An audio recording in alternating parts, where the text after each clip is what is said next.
Tushda jang jadal, jang anjomlarini ko'rish.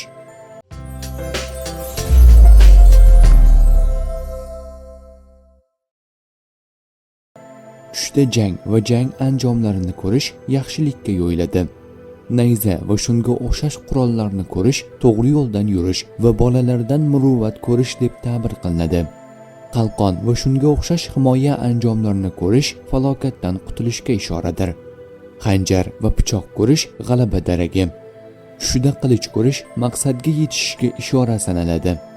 Tushda davlatlar o'rtasidagi urushni ko'rish shu hududda yuqumli kasallik tarqalishidan darak beradi. Tushda jang qilish Ibn Sirin aytadiki, har kim tushida odamlar yoki hayvonlar bilan jang qilayotganini ko'rsa, agar bular bir jinsdan bo'lsalar, g'olib bo'lgan jang dushman ustidan zafar topadi. Tushdagi jang o'lat kasalligi bo'ladi. Tushida jang qilayotganini ko'rsa, o'lat illatidan unga xavf borligiga dalildir. Agar jangda dushmanini yengganini ko'rsa, o'latdan xalos bo'lishiga ishoradir. Agar jangda dushman uni qo'lga olsa, o'latdan halok bo'lishiga dalildir. Kirmoniyning aytishicha, tushida kim bilandir qilich ko'tarib jang qilayotganini va ulardan biri qilich urishga fursat topganini ko'rsa, husumatga dalil bo'ladi va fursat topganga g'alaba yor bo'ladi. Agar jangda nayza bilan urushayotgan bo'lsa, unga ham mazkur ta'bir bo'ladi. Agar tiru kamon bilan jang qilayotganini ko'rsa, ikki orada og'zaki tortishuv yuz berishiga dalildir. Ibn Sirinning aytishicha, tushda birov bilan dushmanlashganini va uning ustidan g'olib bo'lganini ko'rsa, oqibatda dushmani ustidan g'olib bo'lishi va zafar topishiga dalildir.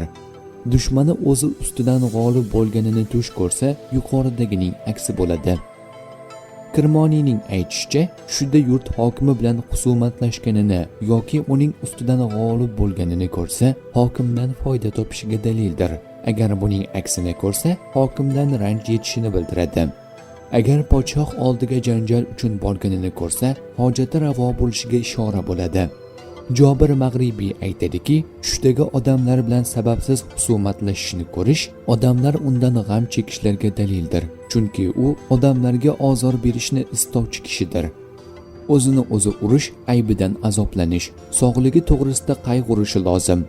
Kaltak yeyish sog'ligi tiklanadi.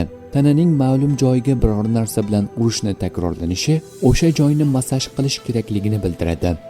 Tushda urushni ko'rish o'ngidagi ko'ngilsizliklar, janjal, g'azab, rashk va shubha, azob-uqubatlar ramzidir.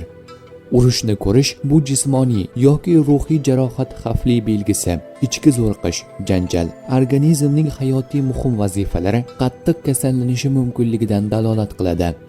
Mushtlashuvda qatnashish organizmga tajovuz gormonlarining yig'ilib qolganidan dalolat beradi.